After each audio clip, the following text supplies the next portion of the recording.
Bonjour à tous, aujourd'hui je vais faire une grosse séance de rattrapage des films dont je n'ai pas pu parler ces derniers temps à cause de mon absence sur YouTube, dont je vous ai déjà parlé précédemment, mais si vous n'étiez pas au courant, au cas où. J'ai eu des problèmes de santé, j'ai eu des problèmes dans la famille, ce qui a fait que voilà, YouTube n'a pas été ma priorité ces 2 derniers mois. Mais j'ai quand même continué d'aller au cinéma entre temps et il y a pas mal de films dont je dois vous parler pour rattraper le retard. Et comme ce sont des films que j'ai vus il y a assez longtemps, que je n'avais pas écrit les critiques sur le coup, seulement des petites notes, et ben je vais rester avec mes notes, je vais faire quelque chose d'assez spontané, assez libre, plutôt de l'ordre du vlog, donc je vais essayer d'aller assez rapidement sur les films. Ça va pas être des avis très construits, mais plutôt de l'ordre du récapitulatif, comme je fais en fin d'année sur les films que je n'ai pas pu voir à temps. Vous aurez mon avis global sur les films et n'hésitez pas à en discuter avec moi plus en détail dans les commentaires s'il y a des choses que vous n'avez pas compris, si je suis allée trop vite sur un point, etc., etc. Dans un premier temps, nous allons parler de Anomalisa de Charlie Kaufman avec les voix de Duke Johnson, Jennifer Jason Leigh qui est l'actrice qui a joué dans le dernier Tarantino et que j'adore cette femme, putain cette actrice elle est trop bien, je comprends pas qu'elle ait pas eu un prix quelconque, mais celle-là je vais la suivre de près parce que j'adore. Si vous avez aimé Dans la peau de John Malkovich, sans doute que vous aimerez aussi ce film parce qu'on y retrouve la même ambiance. En effet c'est le même scénariste, enfin le scénariste de John Malkovich et le réalisateur de ce film, et on y retrouve la même ambiance extrêmement étrange et les mêmes préoccupations sur les questions de l'identité, sur le travail qui aliène, sur les vies modernes qui sont déprimantes, sur le rythme des vies modernes. Dans ce film on a vraiment une plongée à travers un regard subjectif comme dans la peau de John Malkovich, et on est vraiment plongé dans sa paranoïa et on voit le monde à travers ses yeux, avec ses angoisses, mais par son prisme. Ce film est assez dépressif, assez misanthrope, et moi c'est pas du tout pour me déplaire, c'est le genre d'ambiance que j'aime beaucoup, mais je pense que certains ont pu être désappointés par ce ton qui est un petit peu bizarre, d'autant plus que c'est un film d'animation, et on est tellement pas habitué à voir ce genre de ton utilisé dans un film d'animation. Je trouve que c'est une utilisation très intelligente de l'animation. La technique d'animation est très belle, de manière générale, globalement, le film est très beau, les lumières aussi sont très belles. Ce qui est assez étrange, c'est que malgré le fait que ce soit un film d'animation, on a quand même une sensation de personnage assez réaliste. Le fait qu'il soit assez réaliste rappelle un petit peu La vallée dérangeante de... j'ai noté le nom. Masahiro Mori, qui est une expérience qui dit que plus un robot ou une poupée va ressembler à un être humain, plus ça va être dérangeant de par sa ressemblance et en même temps non-ressemblance avec un être humain. Et là c'est exactement ce genre de sensation qu'on a avec ce film. Et comme ça traite de tout un tas de sujets sur la paranoïa, sur le regard des autres, sur l'identité, je trouve que c'était un effet très intelligemment utilisé ici. Je vous parlais avant de la quête d'identité et ces visages qui sont tous les mêmes, qui sont tous comme des masques, qui sont très effrayants, très étranges, très figés à l'expression toujours égale. Ça rentre complètement dans ces problématiques autour de l'identité. Ce film, de manière générale, de toute façon, il a une ambiance assez malsaine qui sous-tend tout, et ça rend vraiment l'expérience de visionnage assez dérangeante, sans pour autant être désagréable, mais assez dérangeante. J'ai trouvé le personnage de Lisa, qui donne donc son nom au film, Anomalisa, qui est donc une jeune femme que rencontre le personnage principal. J'ai trouvé ce personnage vraiment très touchant, très bien interprété. Elle arrive quand même à rendre émouvant Girls Just Wanna Have Fun. Ça c'est quand même incroyable. Je pense que c'est un personnage qui est assez universel parce qu'elle refoule beaucoup de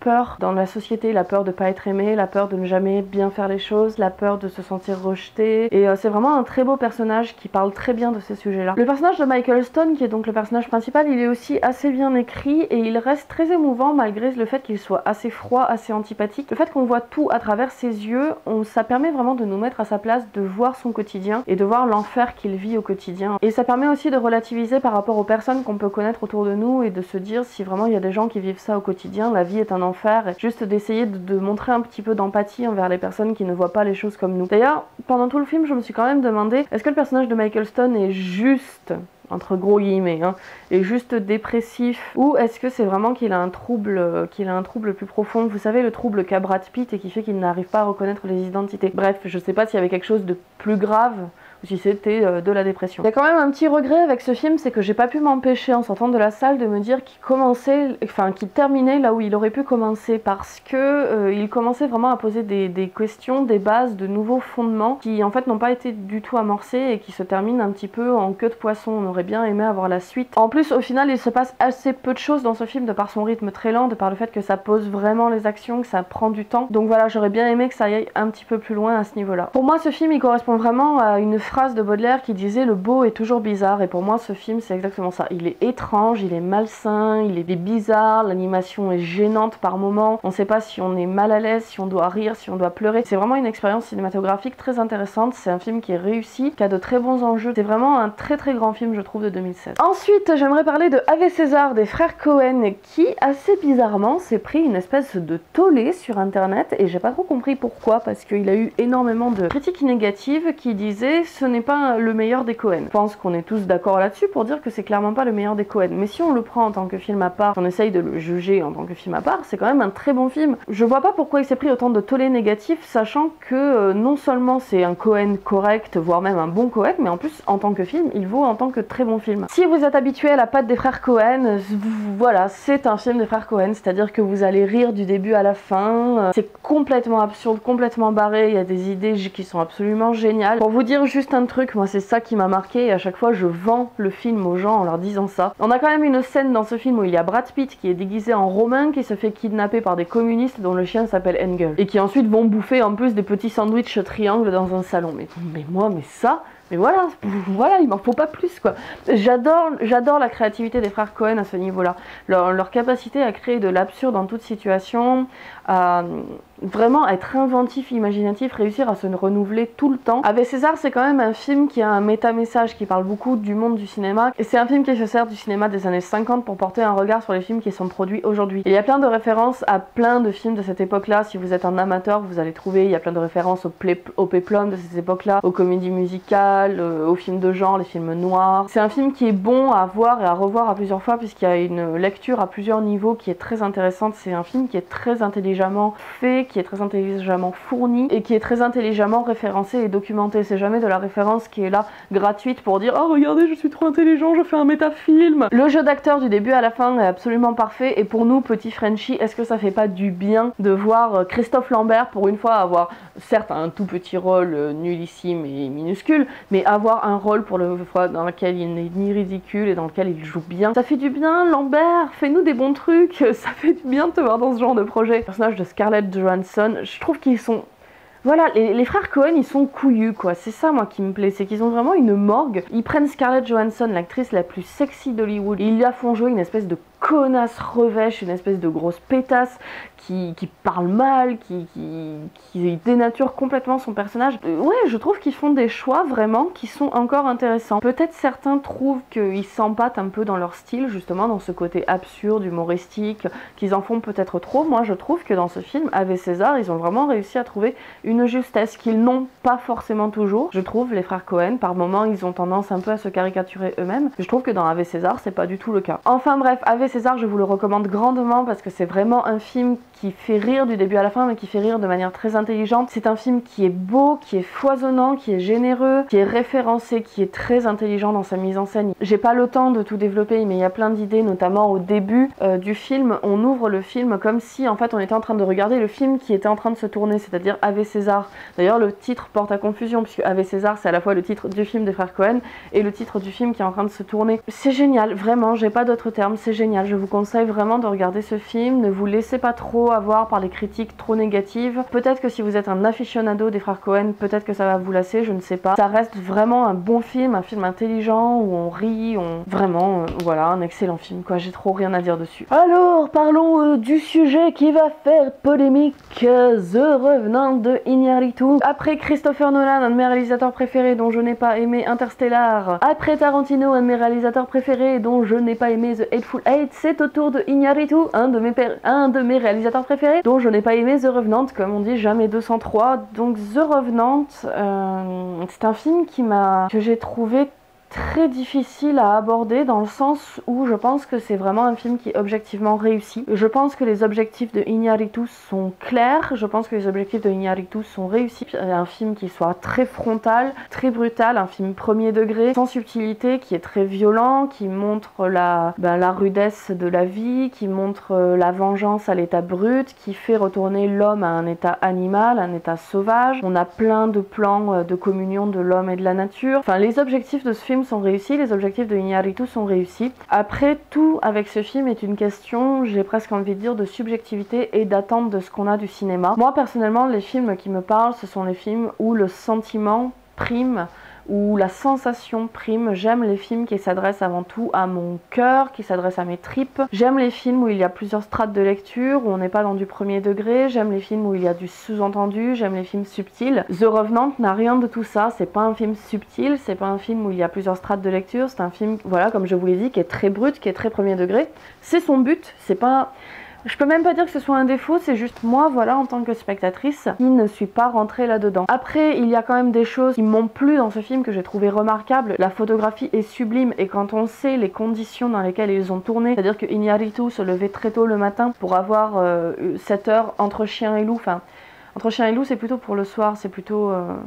Je crois qu'il tournait le soir entre chien et loup, et puis le matin très tôt pour avoir cette espèce de lumière ténébreuse, très pâle, qui est magnifique. Et je trouve que c'est vraiment Iñárritu, un artiste qui va au bout des choses, c'est-à-dire qu'il ne s'est pas dit je vais tout refaire sur ordi numériquement, je vais tourner dans la journée, et après je vais faire ça pour de faux sur ordinateur. Je trouve que le fait qu'il se soit impliqué jusqu'au bout, c'est vraiment un engagement artistique. C'est une vision des choses qui est défendue, qui est belle, qui est forte. Le jeu d'acteur, de manière générale, est bon, même si je trouve que Tom Hardy est fabuleux. Tom Hardy m'a scotché. Il m'a beaucoup plus bluffé que DiCaprio, c'est très triste à dire. J'adore DiCaprio, c'est un de mes acteurs préférés. Je trouve qu'il mérite un Oscar depuis des années, notamment pour son rôle dans Shutter Island, qui est absolument fabuleux. Et je trouve qu'il ne le méritait pas spécialement pour ce rôle-là. Je suis désolée, je fais partie de ces chieurs qui disent ah ouais, mais maintenant qu'il a un Oscar, en fait, il ne le méritait pas pour ce rôle-là. C'est vrai, je trouve que Tom Hardy était bien meilleur que DiCaprio dans son rôle, parce que j'ai passé tout le film à voir DiCaprio baver, à voir DiCaprio souffrir, à voir DiCaprio à poil dans la neige, à voir DiCaprio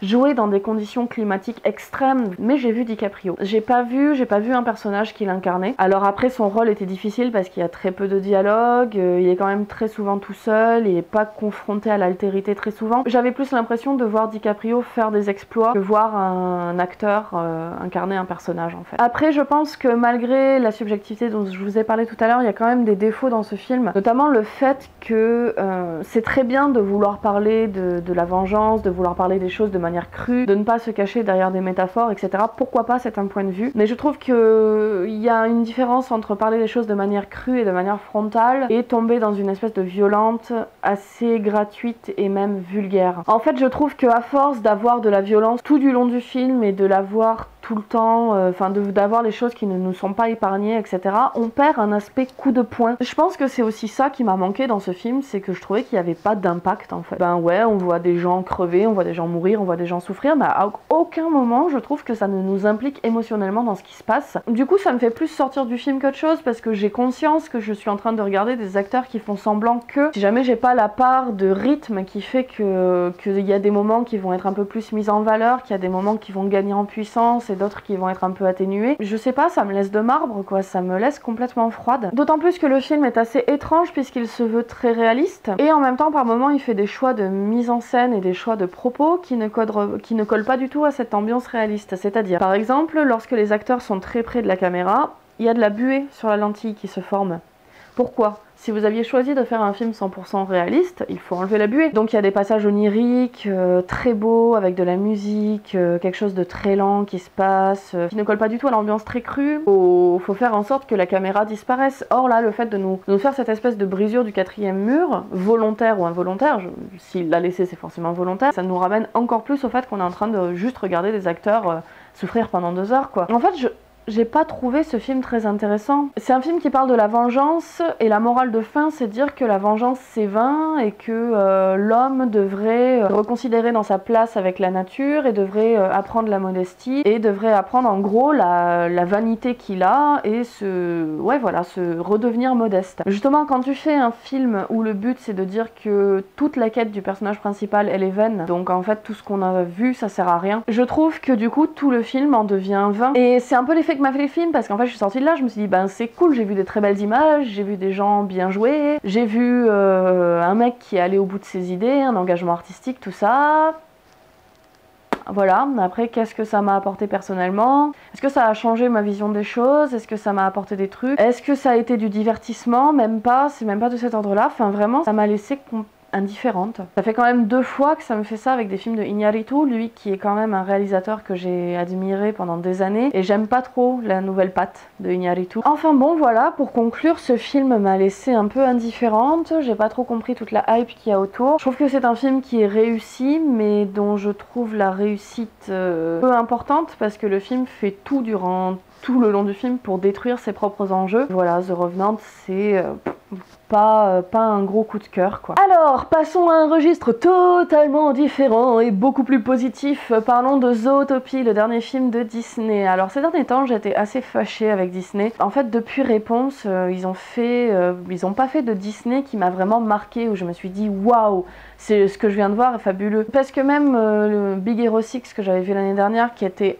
assez sympa, je trouvais pas ça révolutionnaire. Frozen, que tout le monde en a fait des tonnes et des tonnes, mais je déteste ce Disney, il me sort par les yeux. Donc Zootopie, j'avoue que je l'attendais un peu au tournant pour savoir si ça allait me réconcilier avec Disney. Clairement, je trouve que depuis Réponse, c'est le meilleur Disney. C'est un Disney qui est intelligent, qui véhicule vraiment des bons messages, qui a compris que le fait de trop idéaliser la vie, c'était pas bon. Par exemple, le message du film, enfin un des messages du film, parce qu'il y a plusieurs messages dans le film, c'est que c'est très bien d'avoir un rêve dans la vie, mais que avoir un rêve, ça signifie aussi qu'on va se prendre des coups durs dans la gueule, ça signifie qu'on va pas forcément réussir du premier coup, ça signifie que il y a des fois où en fait notre rêve on pourra pas le réaliser parce que tout ne dépend pas dans la vie que de nous, il y a aussi des choses extérieures qui nous arrivent. Et je trouve que c'est un message qui est bien parce que c'est un message qui est positif tout en étant réaliste. Mine de rien, ça fait pas longtemps que Disney ont pris ce revirement au niveau de leur morale et qu'ils ont compris que les messages qu'ils véhiculaient étaient pas du tout adaptés au monde moderne. Et c'est pareil sur les rôles sociaux, c'est-à-dire que là il y a un double message à la fois sur la misogynie et à la fois sur le racisme. Et ça a enfin compris Disney qu'il fallait qu'il s'ancre plus sur le monde moderne et sur les problématiques, c'est-à-dire que les problématiques de racisme. Et je trouve que c'est bien que Zootopie s'ancre au milieu et affirme sa position de pacifisme. Et de même avec la misogynie, Disney ça a quand même été durant des années un réservoir à images vieille France, je dis vieille France, mais images rétro de la femme qui doit apprendre son prince charmant, qui doit être tout le temps jolie, tout le temps bien. C'est bien de faire des personnages féminins qui soient forts, qui soient confrontés à la réalité des choses, qui soient confrontés à la misogynie ambiante et qui en même temps arrivent à s'en sortir dans cette misogynie-là. Après, pour parler du film vraiment en soi, en tant que divertissement, c'est un excellent divertissement. Le rythme est génial, vraiment, il n'y a aucun temps mort, il n'y a aucun moment qui est plus faible qu'un autre. Je trouve que les antagonistes sont très intéressants parce que ce sont des antagonistes, encore une fois, qui sont réalistes et dont on comprend en fait les motivations. Et en même temps, ils sont pas non plus la quête principale du tout le film. Parce que ce qui m'énerve aussi beaucoup avec les dessins animés, c'est qu'en général, le méchant, c'est le truc central de tout le film. Et en fait, tout le film consiste souvent à juste se battre contre le méchant. Or là, les antagonistes font juste partie d'une sous-intrigue globale. Il y a aussi beaucoup de sous-entendus sexuels dans ce film, ce qui est assez bizarre. Il y a plein de sous-entendus très réalistes en fait sur la drogue, la mafia, le vol. C'est peut-être ça qui me plaît, c'est que c'est un Disney qui, malgré le fait que les protagonistes soient des animaux, est très réaliste. Après, je vais passer sur les choses habituelles. C'est fabuleusement bien doublé, c'est fabuleusement bien animé, c'est magnifique, l'univers est ultra inventif, ça regorge de milliards et de milliards d'idées qui sont géniales. Ça, j'ai envie de dire, on est face à un Disney. Les Disney en général, on est habitué à ce genre de qualité-là. Mais voilà, vraiment globalement, ça a quand même été une bonne surprise. Je m'attendais pas à aimer autant, je m'attendais pas à être autant surprise, je m'attendais pas à rire autant parce que ce film est très drôle, je m'attendais pas à m'interroger autant, je trouve que c'est vraiment le meilleur Disney depuis Réponse et peut-être qu'il va rentrer dans mon top 10 des Disney personnels, j'ai passé un excellent moment. Enfin, dernier film de ma séance de rattrapage, Midnight Special, du même réalisateur qui a réalisé Take Shelter, que j'avais vu il y a quelques années. Et c'est assez drôle parce que je reprocherais les mêmes choses à Midnight Special, pardon, compliqué à dire, pourtant j'ai passé mon oral d'anglais il y a 2 jours, mais je reprocherais les mêmes choses à Midnight Special, putain je vais pas y arriver, que je reprocherais à Take Shelter, c'est-à-dire des personnages un peu gênants dans leur posture figée, le fait qu'il manque trop d'émotions, on a du mal à s'impliquer en tant que spectateur, et une ambiance latente,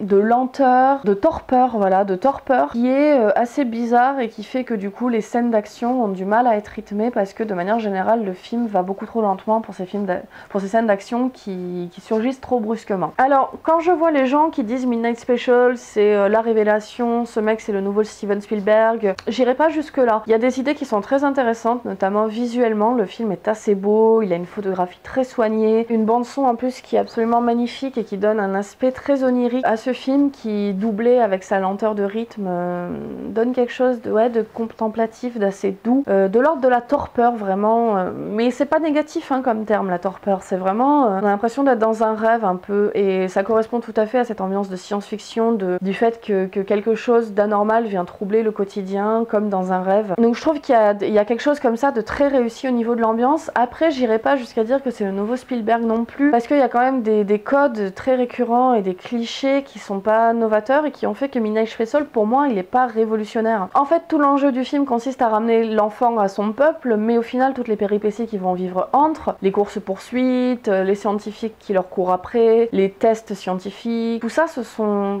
des clichés du genre, c'est des choses qu'on a déjà vues dans tous les films qui abordent ce genre de sujet. Après l'univers créé est plutôt cool, notamment l'univers des extraterrestres chez lequel ils vont ramener les enfants. Il est plutôt inventif, il est plutôt joli et créatif. On le voit assez peu au final et ça m'a pas procuré une sensation épique ou ça m'a pas procuré une sensation fabuleuse. Je trouve que c'est un bon film de SF qui clairement a des qualités artistiques indéniables au niveau de son esthétique et au niveau de son ambiance et voilà au niveau des choses qu'il aborde, mais qui va pas assez loin, qui révolutionne pas non plus le genre. Dans Midnight Special, ce qui me dérange, c'est aussi le jeu des acteurs qui ont l'air complètement apathiques. Kristen Dunst qui a l'air au bord de la narcolepsie en permanence. Alors, comme je vous disais en intro, c'est le genre de personnage qu'il a l'air de bien aimer, parce que dans Take Shelter, on retrouvait déjà ce genre d'ambiance. C'est vraiment le jeu d'acteur, j'ai vraiment eu du mal. Ouais, j'ai pas ressenti d'empathie pour les personnages, j'ai pas ressenti d'empathie pour leur quête spécialement. En plus, j'ai bien aimé ce que le film essayait d'aborder, mais n'allait pas au-delà, c'est-à-dire le fait d'avoir un gamin qui a des pouvoirs paranormaux et comment l'intégrer dans la vie normale et essayer de faire en sorte que ça passe inaperçu aux yeux du monde. Le film a essayé par moments d'aborder ces questions-là et je trouve que c'est là qu'il était le plus intéressant, c'est-à-dire vraiment dans cette étroite relation entre ce qui est anormal, ce qui est fantastique et ce qui est de l'ordre de la réalité, du concret. Dès qu'il s'aventure soit vraiment du côté 100% de la réalité avec les scientifiques, soit 100% du côté du fantasme avec les scènes 100% fantastiques, 100% oniriques dès qu'il retrouve son peuple. Je trouve que là ça perd en subtilité et je trouve que l'idée par exemple d'utiliser ce gamin à prétexte pour un nouveau culte, pour une nouvelle secte qui est à peine amorcée dans le film, je trouvais que c'était une idée géniale. Mais c'est ça, c'est que ce film lance beaucoup de pistes, il y a peu de réponses et au final on se concentre plus sur cette espèce de quête et de course en avant contre la montre qui est au final quelque chose qu'on a déjà vu plutôt que sur ses originalités qui aurait pu être vraiment intéressante et beaucoup plus exploitée. Il y a l'acteur de Kylo Ren dans ce film qui prouve que c'est un bon acteur et que du coup la construction du personnage de Kylo Ren c'est vraiment ça le problème et c'est pas le problème de l'acteur. Mais c'est pareil, c'est triste, il joue bien mais il joue pas un personnage encore une fois très folichon, c'est encore une fois un personnage un peu cliché du scientifique timide qui est hyper intelligent mais qui arrive pas à s'affirmer face à l'autorité. Et on a quand même des scènes qui sont presque de l'ordre du risible quand il se met à entourer deux chiffres au pif dans les coordonnées pour faire genre Eureka, je suis un génie, j'ai trouvé la réponse. Je trouve que ça fonctionne pas du tout. En fait, globalement, je trouve que le film est beaucoup trop court pour sa lenteur de rythme et pour toutes les données qu'il met à l'intérieur. C'est-à-dire, si on veut faire un film lent avec une ambiance de torpeur et cette beauté magnifique des plans et cette beauté de la bande son, etc., moi ça me va. Enfin, franchement, c'est une esthétique que j'adore en plus. Mais il faut faire un film beaucoup plus long. Il faut faire un film de 3 heures. Parce que sinon, les propos se retrouvent complètement dilués. On se retrouve avec un film qui manque d'impact, qui manque d'enjeu. C'est pas un mauvais film, hein, Midnight Special, mais je trouve qu'il ne convainc pas comme il devrait convaincre et qu'il se dilue trop dans un manque de subtilité à cause de sa volonté de trop faire de subtilité justement au niveau de la mise en scène. Attention, compliqué ce que je viens de dire. Je suis pas du tout en train de dire que j'ai détesté et que j'ai pas aimé, hein. J'ai passé vraiment un bon moment devant ce film et c'est pas quelque chose que je vous déconseille d'aller voir, mais je trouve pas qu'il y a de quoi non plus crier au génie comme beaucoup le font. Et je trouve pas non plus que ce soit un film qui est ultra marquant, je trouve que c'est un bon film. Peut-être un très bon film même pour certains si vous êtes plus touché que moi par l'ambiance et par les personnages, par les enjeux, et je pense pas qu'il y a non plus de quoi dire que ça va révolutionner le cinéma quoi. Et voilà, ma séance de rattrapage est enfin terminée, j'espère que ça vous aura plu malgré le format inhabituel, malgré le fait que je cherche mes phrases, que sans doute le rythme va être un peu lent, un petit peu fastidieux, donc j'espère que ça vous plaira quand même. N'hésitez pas comme d'habitude à me suivre sur Facebook si vous voulez être au courant de l'actualité de la chaîne, à vous abonner si jamais ce que je fais vous plaît et je vous dis comme d'habitude à la prochaine pour une nouvelle vidéo. Salut!